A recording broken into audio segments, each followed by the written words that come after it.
इन साथियों, मैं आपका अपना रघु विश्वकर्मा सोशल मीडिया के माध्यम से चर्चा के विषय और सामाजिक रूप से समाज की हक और अधिकार की विशेषता किसानों की आवाज़ के लिए हमेशा युवाओं की आवाज़ की जाए, हमेशा सोशल मीडिया के माध्यम से जुड़ा रहता हूँ। इसी कार्य पे आज हमारे युवा साथी प्रयागराज में हमारे हैं, प्रयागराज में युवा साथी हैं। इनसे बातचीत करेंगे, इनकी क्या राय है समाज को लेकर, किसानों को, बेरोजगारों को और युवाओं को क्या संदेश देना चाहते हैं। तो पहले इनका नाम पूछते हैं। तो सर, आप अपना नाम बताइए। मेरा नाम आनंद विश्वकर्मा है। तो आनंद विश्वकर्मा जी, आप ये बताइए, इतने समय आप देख ही रहे हैं सामाजिक रूप से बेरोजगारी भी काफ़ी तेज़ी फैल रही है और किसानों को भी कई मुद्दा है। तो इस पे आपके क्या विचार है? पहले किसानों की क्या सोच है? देखिए, सबसे बड़ा मुद्दा तो ये है कि महंगाई जी। महंगाई इस तरह बढ़ती जा रही है कि किसी भी वर्ग का आदमी वो मतलब अपना गुजारा और पढ़ाई लिखाई बच्चों को नहीं करा पा रहा जी, है। जी, बिल्कुल, और दूसरी बात ये कि जी, युवा एक ऐसा वर्ग है जो इसमें सबसे ज़्यादा परेशान है, बिल्कुल।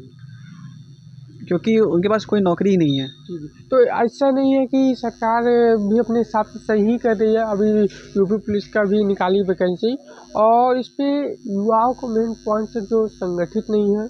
और जहाँ तक देख रहे हैं कि इस समय एमबीबीएस पढ़ाई कर के गांव में लोग टहल रहे हैं और माँ बाप चाहते हैं कि लड़का हमारा पढ़ लिख के अच्छा नौकरी करे, हमारा को सुख दे, लेकिन कहीं ना कहीं नौकरी न पाते लड़का मुंबई दिल्ली कमाने निकल जाता है। इस पे आपकी क्या राय है? इस पे फोकस देखिए, जितने भी इस समय क्या कहते हैं सरकारी स्कीमें आई हुई हैं, जैसे आईटीआई मान लीजिए, आईटीआई है, पॉलिटेक्निक, जितने कोर्स किया करवाए जा रहे हैं, युवा तो कर तो ले रहे हैं, लेकिन जो सेवा आयोग की तरफ से जो नौकरी दी जाती है उसमें मात्र सैलरी दी जाती है 10,000 रुपये, 8,000 रुपये। तो भले ही कुछ भी हो, लेकिन क्या कहते हैं कि जब इतनी कम सैलरी में आदमी गुजारा कैसे करेगा। और युवा वर्ग जो है क्या कहते हैं अपना घर का पालन पोषण और अपने परिवार का वो 10,000 में नहीं कर सकता है, तो वो उसको मजबूरन कहीं ना कहीं इसको जॉब करना ही पड़ जा रहा है। और ओवर टाइम भी करते हैं कुछ मजदूर, मतलब कुछ युवा करते हैं। अब क्या करें, मतलब ऐसी महंगाई में वो कोई गुजारा नहीं हो पाता हम लोगों का। जैसे आप इस समय आपकी विचारधारा बहुत सही है और जैसा कि आप इस समय देख रहे हैं, एलएसपी लोक जन सोशलिस्ट पार्टी कहीं ना कहीं इस सभी मुद्दा को लेके आगे चल रही है और ये बोल रहे हैं कि हम सरकार में आते हैं तो हम इस सारे मुद्दों को उठाएंगे और उनको समाज के प्रति लागू करेंगे। एलएसपी लोक जन सोशलिस्ट पार्टी के राष्ट्रीय अध्यक्ष माननीय डॉक्टर वीरेंद्र विश्वकर्मा जी का विचार आपको कैसा? इस आप भी उनके माध्यम से जुड़े हुए हैं, कहीं ना कहीं आप वीडियो उनका देखते रहते हैं, तो उनकी विचारधारा से आप क्या समझते हैं कि क्या उनकी राय है? यही माननीय डॉक्टर वीरेंद्र शर्मा जी की मैं बहुत सम्मान करता हूँ। और उनकी पार्टी जो एलएसपी पार्टी है वो इन मतलब जहाँ अपनी मतलब खुद की पार्टी उनकी है और वो समाज को लेकर चलते हैं, हमारे विश्वकर्मा भाइयों को लेकर चलते हैं। और वो अगर हमारे लिए सोचते हैं तो ये बहुत बड़ी अच्छी बात है। और हम युवा वर्ग को लिए और सब कुछ समाज के बारे में सोचते हैं तो ये बहुत अच्छी बात है। और हमारे अगर मुद्दों को रखेंगे वो आगे चल के, तो ये बहुत ही सम्मानीय बात है। और क्या कहते हैं हमारा मतलब हम लोग का फ़ायदा ही होगा इस प्रकार से। और उनकी पार्टी जिस तरह बढ़ती जा रही है वो बहुत ही लोग पसंद कर रहे हैं उनको। ये बहुत ही उनके अंदर मतलब अच्छा गुण है उनके अंदर जो पसंद कर रहे हैं लोग उनको। और मतलब हर एक गांव में, हर ज़िले में पसंद कर रहे हैं उन्हें। और आप भी जुड़े हुए हैं भैया। बहुत बहुत धन्यवाद भैया। समझे भैया। नहीं, जैसे आप ये बताइए, युवाओं को तो हो गया, किसानों जो इस समय किसान भी हड़ताल मचाए हुए हैं, फसल इतनी महंगी मतलब बोते हैं और कहीं ना कहीं उनकी फसल भी इतनी सस्ते में बिक जाती है। तो किसानों को लेके आपकी क्या राय है उनके ऊपर?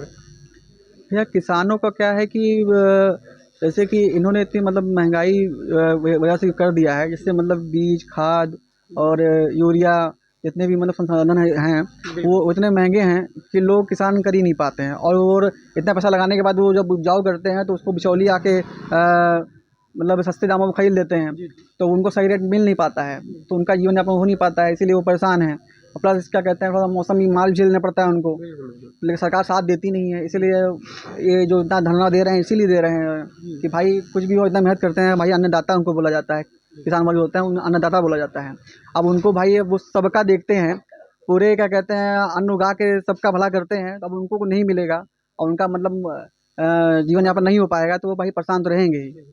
जैसा कि अभी आपने आनंद विश्वकर्मा जी का बहुत ही महत्वपूर्ण समाज के प्रति और लोक जन सोशलिस्ट पार्टी के माध्यम से युवाओं, किसानों, बेरोजगारों, कितने भी समाज के हर समाज के मसीहा कहलाने वाले नेता आज़ादी डॉक्टर वीरेंद्र विश्वकर्मा जी को लेके इन्होंने काफ़ी अच्छी संदेश दिया है और कहीं ना कहीं समाज को, युवाओं को अब लगने लगा है कि समय सोशल मीडिया पर चर्चा की विषय जो पार्टी बनी है LSP लोक जन सोशलिस्ट पार्टी, और ये पार्टी कहीं ना कहीं जो भाई ने मुद्दा बताई, पार्टी कहीं ना कहीं मुद्दा को लेके ही चलेगी और सरकार में आते ही समाज को जागरूक करने का काम करे। दिन प्रतिदिन इतने समय दिन हो या रात हो, हर समय समाज के प्रति LSP लोक जन सोशलिस्ट पार्टी के राष्ट्रीय अध्यक्ष माननीय डॉक्टर वीरेंद्र विश्वकर्मा जी लगे हुए हैं और लोगों को विश्वास है कि हमारे समाज में ऐसे ही नेता होने चाहिए जो कि दुख सुख में जाने काम करे। मैं इसी तरह पे आप सभी का युवा साथी रघु विश्वकर्मा इसी तरह चलता हूँ। जय हिंद, जय भारत।